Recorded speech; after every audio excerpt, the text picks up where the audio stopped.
Dear students, greetings. 6ാം സെമിസ്റ്ററിൽ വളരെ പ്രധാനപ്പെട്ട ഒരു കോഴ്സ് നിങ്ങൾക്ക് ഉണ്ട്, ആർട്ടിഫിഷ്യൽ ഇൻ്റലിജൻസ് അഥവാ AI. 4 മൊഡ്യൂൾസാണ് അതിനുള്ളത്. 1, 3, 4 മൊഡ്യൂൾസ് ഞാൻ എടുക്കും.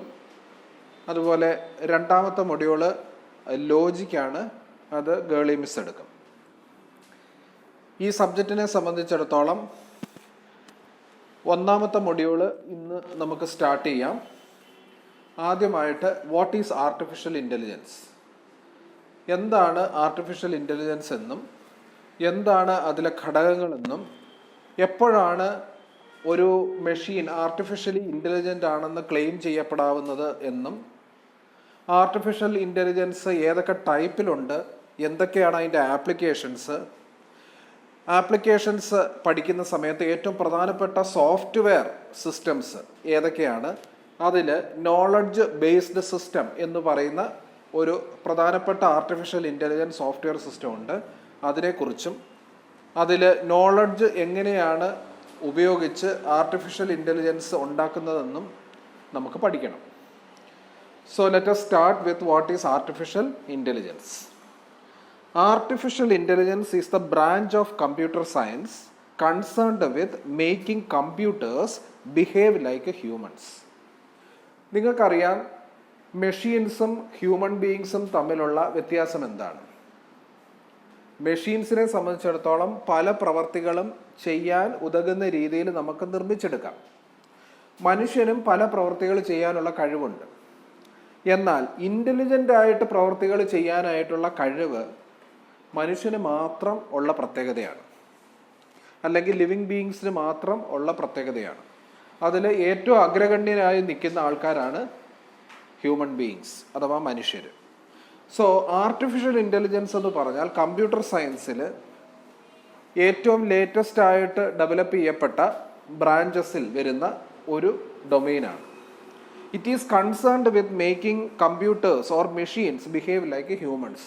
ഹ്യൂമൻസ് എങ്ങനെയാണ് ഇൻ്റലിജൻ്റ് ആയിട്ട് ഡിസിഷൻസ് എടുത്ത് മുന്നോട്ട് പോകുന്നത്, അതുപോലെ കമ്പ്യൂട്ടേഴ്സിനെ കൊണ്ടോ അല്ലെങ്കിൽ മെഷീൻസിനെ കൊണ്ടോ ഡിസിഷൻസ് എടുക്കാൻ കഴിവുള്ള രീതിയിലേക്ക് മാറ്റുന്ന ഒരു സയൻസാണ് ആർട്ടിഫിഷ്യൽ ഇൻ്റലിജൻസ് എന്ന് പറയുന്നത്. The term was coined in 1956 by John McCarthy at Massachusetts Institute of Technology അഥവാ MIT in USA. 1956 ആദ്യമായിട്ട് ഒരു റിസർച്ച് പേപ്പർ മെഷീൻസിന് എന്തുകൊണ്ട് ഇൻ്റലിജൻസ് ഇമ്പാർട്ട് ചെയ്ത് നിർമ്മിച്ചുകൂടാ എന്നുള്ളൊരു കോൺസെപ്റ്റ് ജോൺ മക്കാർത്തി പബ്ലിഷ് ചെയ്തു. അവിടെ മുതലാണ് ഈ ആർട്ടിഫിഷ്യൽ ഇൻ്റലിജൻസ് എന്നുള്ള ഒരു കോൺസെപ്റ്റ് ആരംഭിക്കുന്നത്. ഇനി ഡെഫിനിഷൻസ് ഓഫ് ആർട്ടിഫിഷ്യൽ ഇൻ്റലിജൻസ് കാണാം. സാധാരണ രീതിയിൽ പല ഡെഫിനിഷൻസ് ആർട്ടിഫിഷ്യൽ ഇൻ്റലിജൻസിന് കൊടുക്കാവുന്നതാണ്. അതിലെ പ്രധാനപ്പെട്ട ഒരു ഡെഫിനിഷനാണ് ഈ സ്ലൈഡിൽ കൊടുത്തിരിക്കുന്നത്.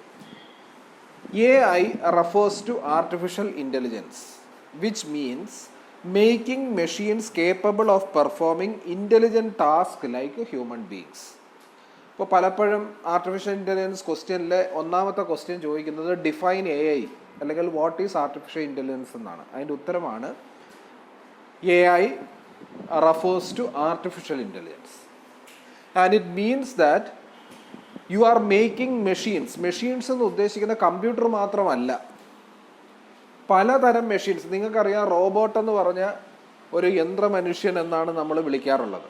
അതിനകത്ത് കമ്പ്യൂട്ടേഴ്സ് ഉണ്ട് എന്നുള്ളത് മറ്റൊരു കാര്യം. എങ്കിലും കമ്പ്യൂട്ടർ എന്നുള്ള ഒറ്റ ഒരു കോൺസെപ്റ്റിൽ മാത്രമല്ല ഇൻ്റലിജൻസ് ഇമ്പാർട്ട് ചെയ്യാൻ ഒക്കുന്നത്. പലതരം മെഷീൻസിൽ ഇൻ്റലിജൻസ് ഇമ്പാർട്ട് ചെയ്ത് നമുക്ക് ആർട്ടിഫിഷ്യൽ ഇൻ്റലിജൻ്റ് ആക്കി മാറ്റാൻ ഒക്കും. അതുകൊണ്ടാണ് making machines capable of performing intelligent task like human beings.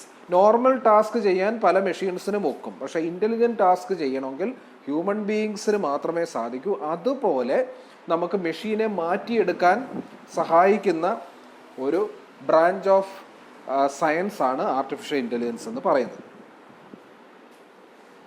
ഇനി മറ്റ് ഡെഫിനിഷൻസ് കൂടി നമുക്ക് നോക്കാം. ലിറ്ററേച്ചറിൽ ആർട്ടിഫിഷ്യൽ ഇൻ്റലിജൻസിനെ പല രീതിയിൽ ഡിഫൈൻ ചെയ്യുന്നുണ്ട്. എങ്കിലും നമുക്ക് 1-2 definitions അറിഞ്ഞിരിക്കുന്നത് ഉത്തമമായിരിക്കും. The science of making computers do things that require intelligence when done by humans. മറ്റൊരു ഡെഫിനേഷനാണ്. സയൻസ് ഓഫ് മേക്കിംഗ് കമ്പ്യൂട്ടേഴ്സ്, കമ്പ്യൂട്ടേഴ്സിനെ ഒരു പ്രത്യേക രീതിയിലേക്ക് മാറ്റിയെടുക്കാൻ സഹായിക്കുന്ന സയൻസിനെ എന്ത് രീതിയിൽ മാറ്റിയെടുക്കുന്നത്? Usually when human beings are doing the task they require intelligence to perform it. ഇൻ്റലിജൻസിൻ്റെ സഹായത്തോടു കൂടി മാത്രമേ സാധാരണ രീതിയിൽ മനുഷ്യന് ചെയ്യാനൊക്കുന്ന ടാസ്കുകൾ, അങ്ങനെയുള്ള ടാസ്ക് ഹ്യൂമൻസിന് ചെയ്യാവുന്നത് പോലെ കമ്പ്യൂട്ടേഴ്സിനെ കൊണ്ട് ചെയ്യിപ്പിക്കുന്ന ആ സയൻസിനെയാണ് ആർട്ടിഫിഷ്യൽ ഇൻ്റലിജൻസ് എന്ന് വിളിക്കുന്നത്. ഇനി മൂന്നാമത്തെ മറ്റൊരു ഡെഫിനിഷൻ കൂടി നിങ്ങൾക്ക് തരാം. The study of how to make computers do things at which at the moment people are better. ഇപ്പോഴത്തെ കാലഘട്ടത്തിൽ ചില ടാസ്ക് ചെയ്യാൻ മനുഷ്യർക്ക് മാത്രമേ സാധിക്കൂ, അല്ലെങ്കിൽ മനുഷ്യർ മാത്രമാണ് അതിന് ഏറ്റവും ബെറ്റർ ആയിട്ടുള്ളത്.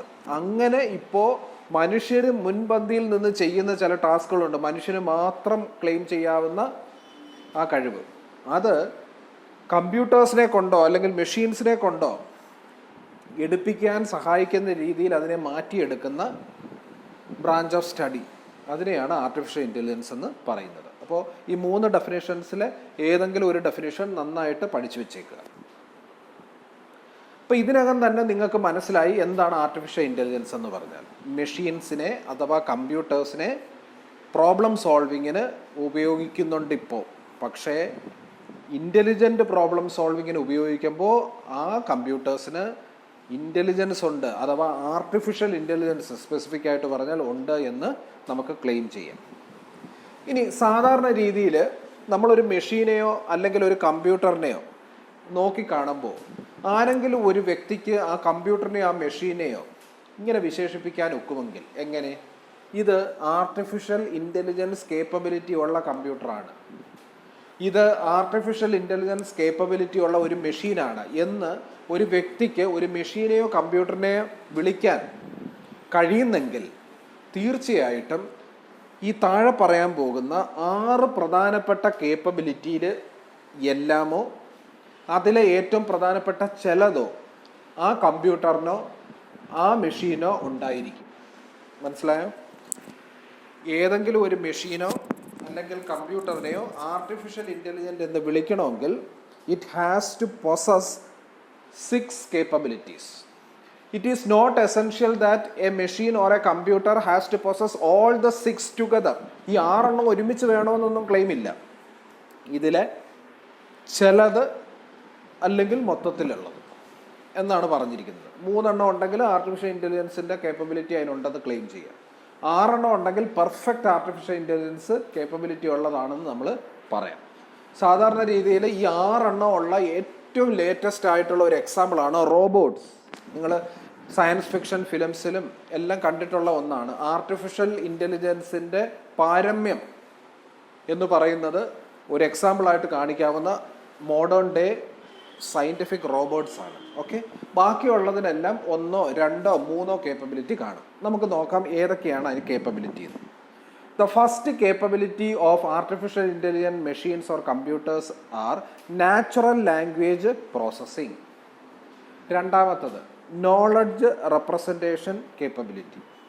മൂന്നാമത്തത് automated reasoning capability. നാലാമത്തത് machine learning capability. അഞ്ചാമത്തത് computer vision capability. ആറാമത്തത് robotics. ഇത് ഓരോന്നും എന്താണെന്ന് നോക്കാം. The first capability which I am going to explain briefly is natural language processing.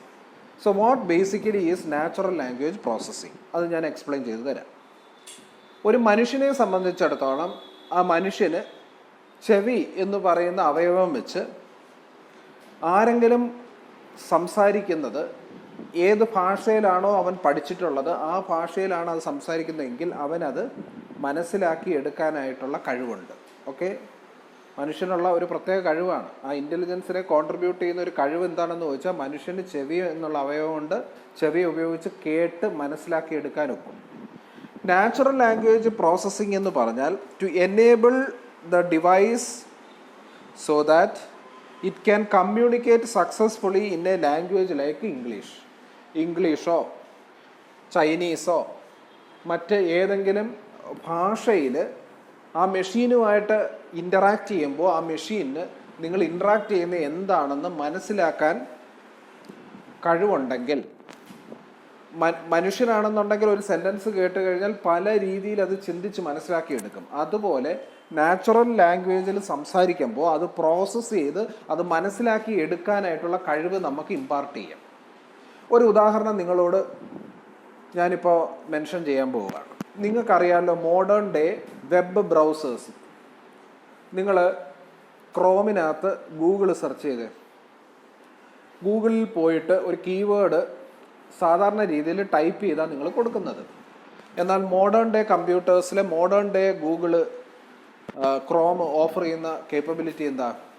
നിങ്ങൾക്ക് മൈക്രോഫോണുള്ള ഒരു മൊബൈലോ ഒരു കമ്പ്യൂട്ടറോ ആണെങ്കിൽ സംസാരിച്ചാൽ മതി. ഗൂഗിൾ തുറന്നിട്ട് കർസർ അവിടെ നിൽക്കുമ്പോഴത്തേന് നിങ്ങൾക്ക് ആർട്ടിഫിഷ്യൽ ഇൻ്റലിജൻസ് എന്നങ്ങോട്ട് പറഞ്ഞു കഴിഞ്ഞാൽ ആർട്ടിഫിഷ്യൽ ഇൻ്റലിജൻസ് എന്ന് ആ സെർച്ച് ബോക്സിനകത്ത് ടൈപ്പിംഗ് അങ്ങ് ആരംഭിക്കും. ഇതെങ്ങനെ? സാധാരണ പണ്ട് മനുഷ്യർ മനസ്സിലാക്കി എടുക്കുന്നതാണ് ശബ്ദത്തിൽ കൂടി ആർട്ടിഫിഷ്യൽ ഇൻ്റലിജൻസ് എന്നാണ് മറ്റേ വ്യക്തി പറയുന്നതെന്ന്. അതുപോലെ ഈ മെഷീനകത്ത് ഈ സോഫ്റ്റ്വെയർ മനസ്സിലാക്കി എടുക്കുകയാണ് ഈ വ്യക്തി ഉച്ചരിക്കുന്നത് ആർട്ടിഫിഷ്യൽ ഇൻ്റലിജൻസ്. അതൊരു നാച്ചുറൽ ലാംഗ്വേജ് പ്രോസസ്സിങ് കേപ്പബിലിറ്റിയാണ്. ഓക്കെ, അപ്പോൾ തീർച്ചയായിട്ടും നമ്മളുടെ ഇപ്പോഴത്തെ മോഡേൺ ഡേ വെബ് ബ്രൗസറിനകത്ത് ആർട്ടിഫിഷ്യൽ ഇൻ്റലിജൻസിൻ്റെ കേപ്പബിലിറ്റി ഉണ്ട്. പൂർണ്ണമായിട്ട് ഉണ്ടെന്ന് ഞാൻ പറയത്തില്ല. ബ്രൗസറിന് നാച്ചുറൽ ലാംഗ്വേജ് പ്രോസസ്സിംഗ് എന്നുള്ള ഒരു കേപ്പബിലിറ്റി ഉണ്ട്. അതുകൊണ്ട് AI-യുടെ ആപ്ലിക്കേഷൻ മോഡേൺ ഡേ വെബ് ബ്രൗസേഴ്സിൽ ഉണ്ട് എന്ന് നമുക്ക് പറയാം. ഓക്കെ, സെർച്ച് എൻജിൻസിനുണ്ടെന്ന് നമുക്ക് പറയാം. അത് രണ്ടും ഉണ്ട്. ക്രോമും സപ്പോർട്ട് ചെയ്യണം, ഗൂഗിൾ സപ്പോർട്ട് ചെയ്യണം. ഗൂഗിൾ എന്ന് പറയുന്ന സൈറ്റാണ് ഇത് സപ്പോർട്ട് ചെയ്തെടുക്കേണ്ടത്. ഓക്കെ, ക്രോം അതിനെ സപ്പോർട്ട് ചെയ്യണം. ഇപ്പോൾ വെബ് ബ്രൗസറിലും അസോസിയേറ്റഡ് സൈറ്റിലും നാച്ചുറൽ ലാംഗ്വേജ് കേപ്പബിലിറ്റി ഉള്ളതുകൊണ്ടാണ് നമുക്ക് ഗൂഗിളിനകത്ത് വോയിസ് സെർച്ച് പോസിബിൾ ആകുന്നത്. So natural language processing is a capability to communicate effectively with the machine in languages like English. The second capability is knowledge representation. Knowledge representation means to store what it knows or hear. ഹ്യൂമൻ്റെ ഒരു പ്രത്യേകത പറയാം. ഇപ്പോൾ നിങ്ങൾ ഇത് ഒരു 15 minute ഈ video കാണുകയാണ്. നിങ്ങൾ കണ്ടും കേട്ടും നിങ്ങളുടെ ബ്രെയിനിലേക്ക് ഇൻഫർമേഷൻ ചെല്ലുകയാണ്. ഇതെന്ത് സംഭവിക്കും? ബ്രെയിനിലേക്ക് ഈ നോളജ് ഒരു പ്രത്യേക രീതിയിൽ സ്റ്റോർ ചെയ്യപ്പെടുന്നു. എങ്ങനെയാണ് സ്റ്റോർ ചെയ്യുന്നതെന്ന് ചോദിച്ചാൽ നമുക്കറിയത്തില്ല. ബ്രെയിനിനകത്ത് എന്തൊക്കെയോ സ്ട്രക്ചേഴ്സ് ഉണ്ട്, എന്തൊക്കെയോ മോഡലിംഗ് ഉണ്ട്, എന്തൊക്കെയോ ഡാറ്റ സ്ട്രക്ചേഴ്സൊക്കെ ഉപയോഗിച്ച് അവിടെ അതിനകത്ത് നമ്മൾ പഠിക്കുന്ന കാര്യങ്ങൾ പ്രോപ്പറായിട്ട് സ്റ്റോർ ചെയ്യും. പിന്നെ ഇതിനെക്കുറിച്ച് ആലോചിക്കുമ്പോഴോ ചോദിക്കുമ്പോഴോ തിരിച്ചെടുത്ത് ഉപയോഗിക്കാനും ഒക്കും. അങ്ങനെ ആർട്ടിഫിഷ്യൽ ഇൻ്റലിജൻ്റ് ആയിട്ടുള്ള മെഷീൻസിനകത്ത് നോളജ് സ്റ്റോർ ചെയ്യാനായിട്ടുള്ള കേപ്പബിലിറ്റി ബിൽഡ് ചെയ്തെടുക്കണം. അങ്ങനെയുള്ള മെഷീൻസ് ഉണ്ട് ഇപ്പം. അതുകൊണ്ടാണല്ലോ ആർട്ടിഫിഷ്യൽ ഇൻ്റലിജൻസ് മെഷീൻസ് ഉണ്ടെന്ന് പറഞ്ഞത്. So knowledge representation capabilities are there in modern day artificial intelligent machines. That means the ability to store knowledge. അറിവ് പ്രത്യേക രീതിയിൽ സ്റ്റോർ ചെയ്ത് വെക്കുക. അത് കാണുകയോ കേൾക്കുകയോ ഒക്കെ ചെയ്യുന്നത് സ്റ്റോർ ചെയ്ത് വെക്കാനുള്ള കഴിവ്. ഒരു എക്സാമ്പിൾ പറയാം. നിങ്ങൾക്കറിയാം, ഗൂഗിളിനകത്ത് നിങ്ങൾ സെർച്ച് ചെയ്യുന്ന സമയത്ത് ഒരു രാജ്യത്തിരുന്ന് നിങ്ങൾ നിരന്തരമായിട്ട് സെർച്ച് ചെയ്യുകയാണ്. നിങ്ങൾ സെർച്ച് ചെയ്യുന്ന കീവേഡ്സൊക്കെ ഏകദേശം അക്കാഡമിക് റിലേറ്റഡ് ആയിട്ടുള്ള കീവേഡ്സാണ് സെർച്ച് ചെയ്യുന്നതെന്ന് വെച്ചു. ഒരു സ്വല്പം ദിവസങ്ങൾ അങ്ങോട്ട് കഴിഞ്ഞിട്ട് വീണ്ടും കയറി സെർച്ച് ചെയ്യാനായിട്ട് വീണ്ടും കീവേഡ് അങ്ങോട്ട് ടൈപ്പ് ചെയ്യുമ്പം തന്നെ ഈ ഗൂഗിള് കുറച്ച് ഓപ്ഷൻസ് നിങ്ങളുടെ മുന്നിൽ വെക്കും. ടൈപ്പ് ചെയ്യുമ്പോൾ തന്നെ ഒരു കോംബോ ലിസ്റ്റ് പോലെ, ഒരു ലിസ്റ്റ് ബോക്സ് പോലെ നിങ്ങൾ സ്ഥിരം ഉപയോഗിക്കുന്ന വാക്കുകൾ ഇതെടുത്ത് വെച്ച് കാണിക്കും. കാരണം എന്താ? നിങ്ങളെ കൊണ്ട് അധികം ടൈപ്പ് ചെയ്യേണ്ട. ഈ ലിസ്റ്റ് ചെയ്തിരിക്കുന്നതിൽ നിന്ന് ഏതെങ്കിലും ആണെങ്കിൽ നിങ്ങൾക്ക് മൗസ് ഉപയോഗിച്ച് സെലക്ട് ചെയ്ത് ആ സെർച്ച് ബോക്സിലേക്ക് ഇടാമെന്നുള്ളത്. അതിൻ്റെ അർത്ഥം എന്താ? നിങ്ങളെ പഠിക്കുന്നു. നിങ്ങൾ ടൈപ്പ് ചെയ്ത് സെർച്ച് ചെയ്യുന്നതോറും ഈ ഗൂഗിൾ നിങ്ങളെ പഠിച്ചുകൊണ്ടിരിക്കുക. നിങ്ങളുടെ അറിവുകൾ നിങ്ങളുടെ കയ്യിൽ നിന്ന് ആ നോളജ് അല്ലെങ്കിൽ ഡാറ്റ കളക്ട് ചെയ്ത് അത് സ്റ്റോർ ചെയ്തിട്ട് അത് അനലൈസ് ചെയ്ത് നിങ്ങൾക്ക് ഏറ്റവും താല്പര്യമുള്ള വാക്കുകൾ അല്ലെങ്കിൽ ഫ്രീക്വൻ്റ് ആയിട്ട് സെർച്ച് ചെയ്യുന്ന വാക്കുകൾ എന്താണെന്ന് ഇത് മനസ്സിലാക്കിയിട്ട് അതിൻ്റെ ഒരു ഷോർട്ട് ലിസ്റ്റിംഗ് ആണ് വീണ്ടും അടുത്ത ദിവസം വന്ന് സെർച്ച് ചെയ്യാനായിട്ട് കീവേഡ് ടൈപ്പ് ചെയ്യുമ്പോൾ ലിസ്റ്റ് തരുന്നത്. മനസ്സിലായോ? അപ്പോൾ അതാണ് നോളജ് സ്റ്റോർ ചെയ്ത് വെക്കാനുള്ള കേപ്പബിലിറ്റി എന്ന് പറയുന്നത്. ഇനി മൂന്നാമത്തത് ഓട്ടോമേറ്റഡ് റീസണിങ് എന്നാണ് ഞാൻ എഴുതിയത്. എന്താ automated reasoning? To use the stored information to answer questions and to draw new conclusions. അതായത് നോളജ് സ്റ്റോർ ചെയ്യുക മാത്രമല്ല ഹ്യൂമൻസ് ചെയ്യുന്നത്. നമ്മൾ 5 different types of problems solve ചെയ്തു. അതിനു മുമ്പ് ഇത് സോൾവ് ചെയ്യാൻ വേണ്ടുന്ന കാര്യങ്ങളെല്ലാം നിങ്ങൾ പഠിച്ച് നോളജും സ്റ്റോർ ചെയ്തു. ഇപ്പോൾ നിങ്ങൾ മാത്സ് പഠിക്കുന്നു, മാത്സ് പഠിക്കുന്ന അനുസരിച്ചുള്ള അറിവുകൾ ബ്രെയിനിൽ സ്റ്റോർ ചെയ്ത് ടീച്ചർ 10 ടൈപ്പ് പ്രോബ്ലവും ചെയ്യിപ്പിച്ചു. 11ാമത്തെ ടൈപ്പ് പ്രോബ്ലം നിങ്ങൾ ഇതുവരെ ചെയ്തിട്ടില്ല. ഓക്കെ, പക്ഷേ ഈ 10 പ്രോബ്ലം സക്സസ്ഫുള്ളി സോൾവ് ചെയ്ത എക്സ്പീരിയൻസ് മതി നിങ്ങൾക്ക് 11ാമത്തെ പ്രോബ്ലം പലപ്പോഴും സോൾവ് ചെയ്ത് ഇൻ്റലിജൻ്റ് ആയിട്ട് ഉത്തരങ്ങൾ കണ്ടെത്താനായിട്ട് അവിടെ അപ്ലൈ ചെയ്യാനായിട്ടുള്ള കഴിവ്. നിങ്ങൾ പഠിച്ച നോളജും നിങ്ങൾ പ്രോബ്ലം സോൾവ് ചെയ്ത എക്സ്പീരിയൻസും എല്ലാം ഉപയോഗിച്ച് ഈ 11ാമത് നിങ്ങൾ ഇതുവരെ സോൾവ് ചെയ്യാത്ത പ്രോബ്ലത്തെ അപ്രോച്ച് ചെയ്തപ്പോൾ നിങ്ങൾക്കത് സോൾവ് ചെയ്യാൻ കിട്ടി. അതായത് ഓട്ടോമാറ്റിക് ആയിട്ട് നിങ്ങൾക്ക് തന്നെ റീസൺ ചെയ്ത് ഇതിൻ്റെ ഉത്തരത്തിലേക്ക് എത്താൻ ഒക്കും. ഇതാണ് ഇൻ്റലിജൻ്റ് ആയിട്ടുള്ള മനുഷ്യർക്ക് ഒക്കുന്നത്. ഇത് തന്നെ മെഷീനകത്തും നമുക്ക് ബിൽഡ് ചെയ്തെടുക്കണം.